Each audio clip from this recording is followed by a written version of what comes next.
Assalamualaikum warahmatullahi wabarakatuh. Salam sejahtera. Bertemu lagi dengan saya di channel Cerita Misterius. Kali ini saya akan membawakan kisah misteri yang berjudul Petaka Berangkat Umroh Menggunakan Uang Pesugihan. Tapi sebelum kita masuk ke dalam cerita, nama dan tempatnya sudah kami samarkan semua. Tak perlu kita berlama-lama. Langsung saja, mari kita simak ceritanya.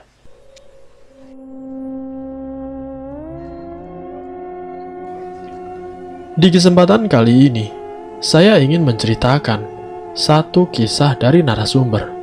Tapi bukan dari narasumber langsung, tapi dia mendapatkan ceritanya dari salah satu keluarganya yang pernah mengikuti perjalanan umroh ke Tanah Suci. Sebut saja namanya Bu Darmi. Ia menyaksikan tetangganya yang ikut umroh, tapi sampai di sana tidak bisa melakukan rukun-rukun umroh. Awal kisahnya, sebut saja namanya Pak Tono dan juga Bu Mona. Dikenal sebagai orang kaya di lingkungan tempat tinggalnya. Usaha yang dimilikinya sudah tersebar ke berbagai kecamatan, bahkan ke kota. Pak Tono dan Bu Mona mengikuti umroh ke Tanah Suci bersama rombongan sekitar tempat tinggalnya, salah satunya Bu Darmi. Pada Selasa pagi, rombongan umroh berangkat ke Tanah Suci. Namun Pak Tono dan istrinya di sepanjang perjalanan mengalami mabuk udara di pesawat, dan Pak Tono badannya menggigil disertai demam tinggi. Sesampainya di bandara, mereka langsung dibawa ke rumah sakit terdekat. Dokter yang di rumah sakit itu berkata, tidak ada indikasi apapun, dan itu pun berlangsung sampai umroh itu selesai. Jadi Pak Tono dan juga Bu Mona tidak bisa melaksanakan umroh yang semestinya pada umumnya. Pak Tono mengalami sakit bukan hanya sampai di Indonesia saja. Dia di rumah pun masih mengalami sakit, bahkan dirawat sampai 2 bulan, tidak kunjung sembuh. Di tahun berikutnya, saat perjalanan umroh itu diadakan lagi, Bu Mona memaksakan diri untuk ikut lagi, walaupun tanpa suaminya. Pada saat istrinya Pak Tono berangkat umroh, saat di bandara sampai menuju ke tempat asrama haji atau tempat istirahat para jamaah rombongan umroh. Saat pertama kali menjalani rukun umroh, Bu Mona berteriak-teriak seperti orang kerasukan dan merasakan hawa panas di dalam tubuhnya. Panas, panas, panas, cuacanya panas sekali. Dengan muka yang memerah, Bu Mona berteriak-teriak tanpa henti. Padahal yang dirasakan oleh Bu Darmi dan juga jamaah yang lain, cuacanya sedang-sedang saja, tidak begitu panas seperti yang dirasakan Bu Mona. Bu Darmi menyaksikan kalau Bu Mona selalu kegerahan dan juga kepanasan.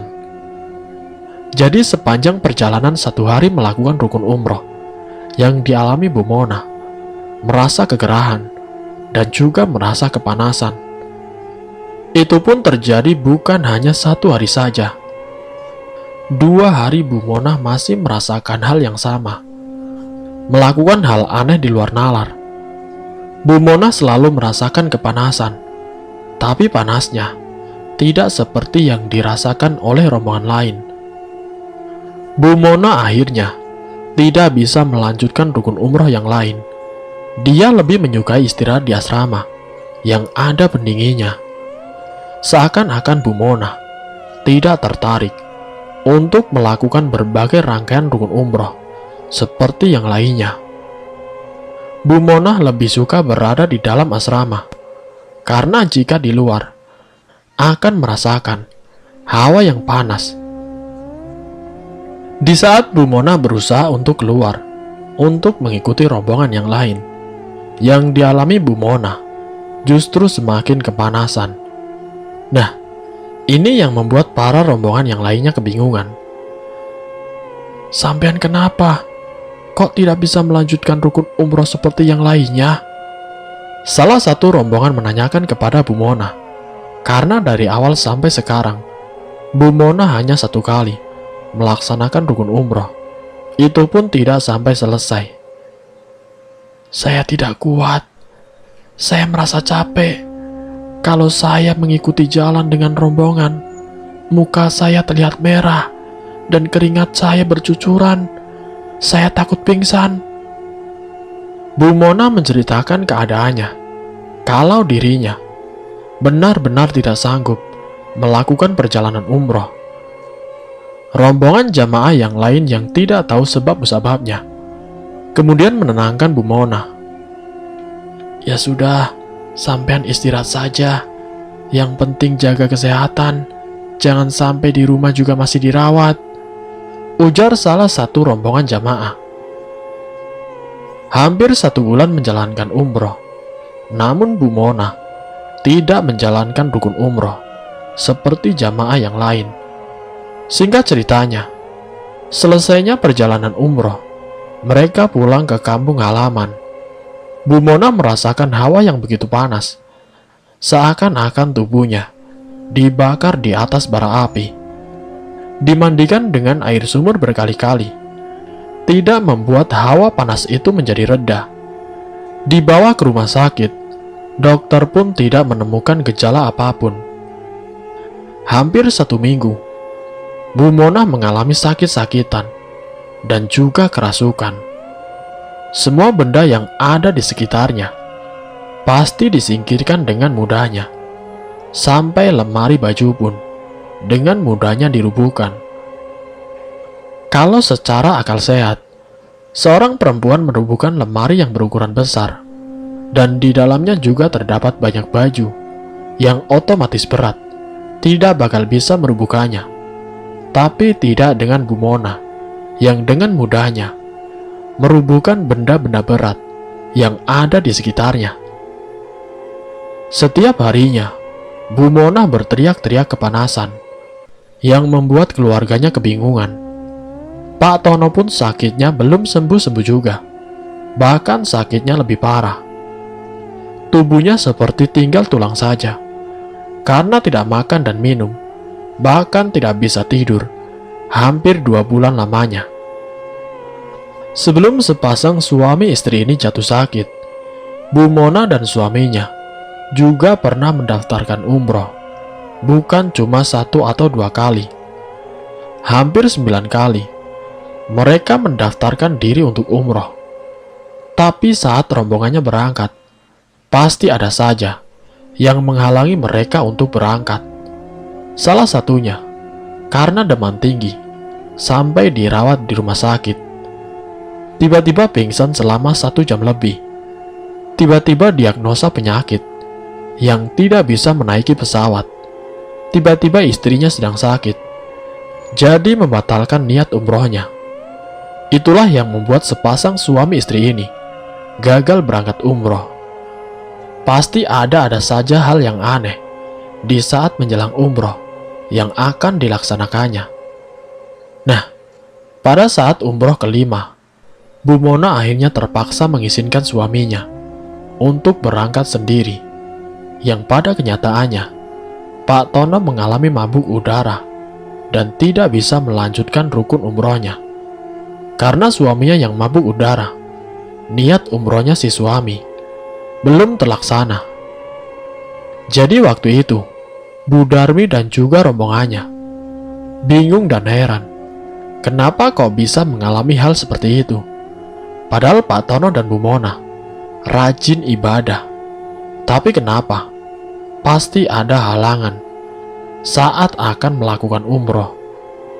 Bukan hanya 1-2 kali, sudah 9 kali berangkat umroh, tapi yang dialaminya tidak sesuai yang diharapkan. Kabar itu sampai ke tetangga desa, karena kebetulan rombongan jemaah umroh itu dari berbagai desa, bahkan kecamatan. Semuanya benar-benar keheranan dengan yang dialami oleh Pak Tono dan juga istrinya. Kabar tentang gagalnya Pak Tono dan juga Bu Mona yang tidak bisa menyelesaikan rukun umrohnya. Setelah berbulan-bulan, mereka bertanya-tanya, tapi tidak ada yang menyadari, tidak ada yang tahu hal apa yang menjadi sebab musabab mereka gagal umroh sampai mengalami sakit-sakitan. Namun tidak dengan Bu Darmi yang bisa mengetahui perilaku tentang sepasang suami istri ini yang usut punya usut, mendapatkan rezeki yang tidak sesuai dengan jalannya. Bu Darmi ini menyaksikan pada saat sholat berjamaah dengan Bu Mona, yang membuat Bu Darmi waktu itu sangat terkejut. Karena pada saat selesainya tahiyat akhir, ketika Bu Darmi salam pertama menghadap ke kanan, dan saat salam kedua menghadap ke kiri, yang di sebelahnya adalah Bu Darmi, itu adalah wajah Bu Mona. Tapi yang dilihat oleh Bu Darmi waktu itu adalah sosok kera yang sangat besar, dengan mata yang merah menyala, gigi yang bertaring panjang, dan darah yang bercucuran. Tapi waktu itu Bu Darmi masih keheranan, kok bisa-bisanya seekor kera ada di barisan sholat. Tapi setelah dia mengusapkan tangan ke mukanya, berubah lagi menjadi Bu Mona, yang tadi wujudnya seekor kera. Entah hilang kemana.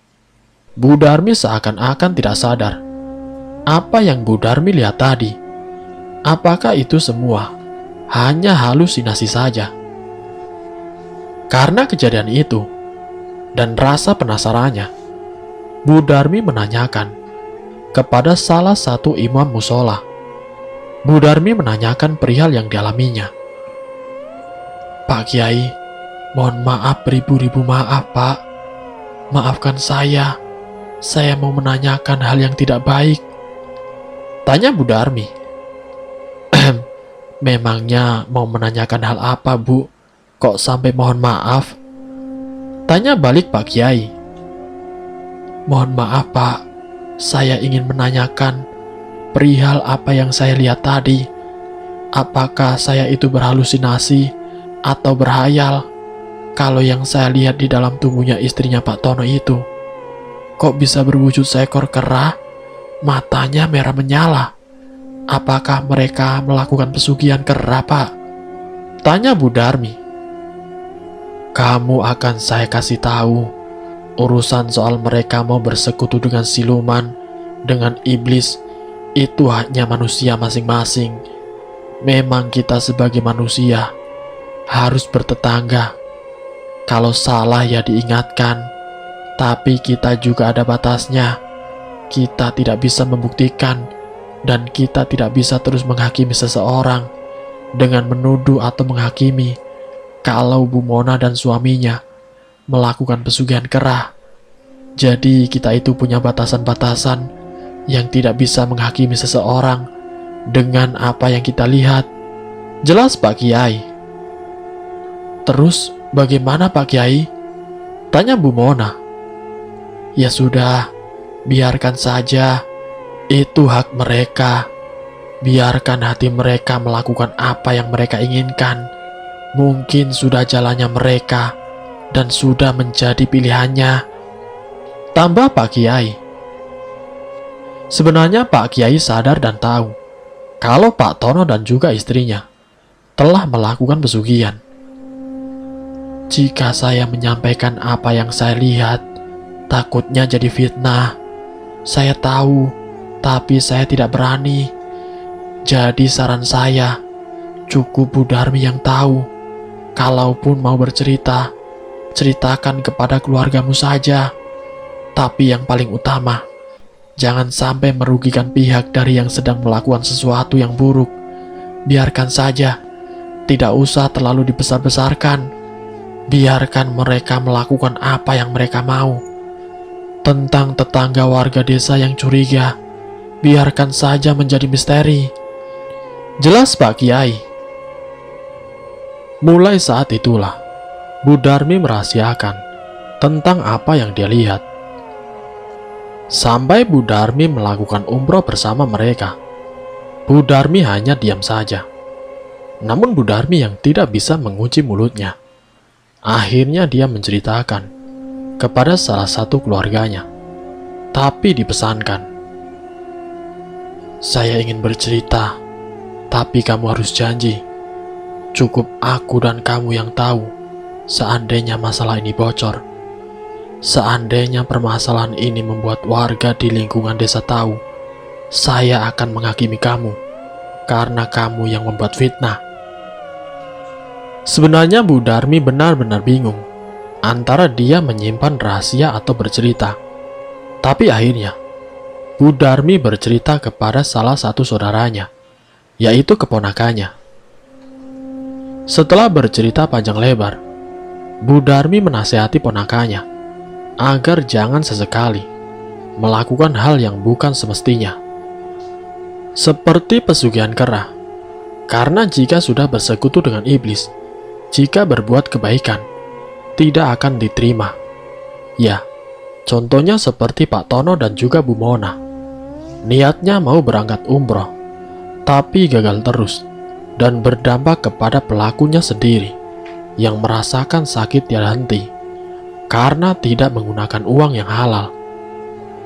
Jadi pada inti cerita yang saya sampaikan, sesuatu yang bersekutu dengan iblis itu tidak akan memberikan hal yang baik.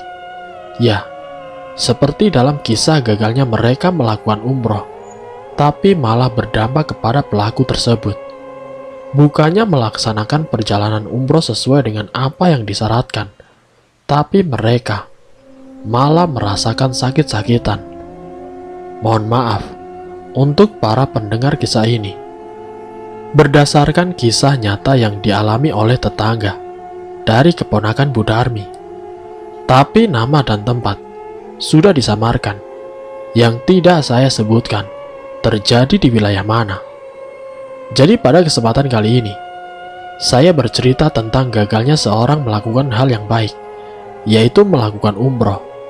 Tapi kenyataan yang harus mereka hadapi, yaitu pelaku pesugihan, atau orang yang melakukan sekutu dengan iblis.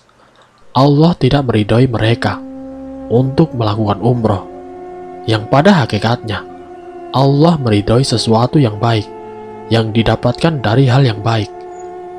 Semoga ini menjadi wawasan untuk kita semua, untuk pelajaran kita semua, bahwa yang terbaik adalah sesuai dengan jalan dari Sang Maha Pencipta. Wassalamualaikum warahmatullahi wabarakatuh.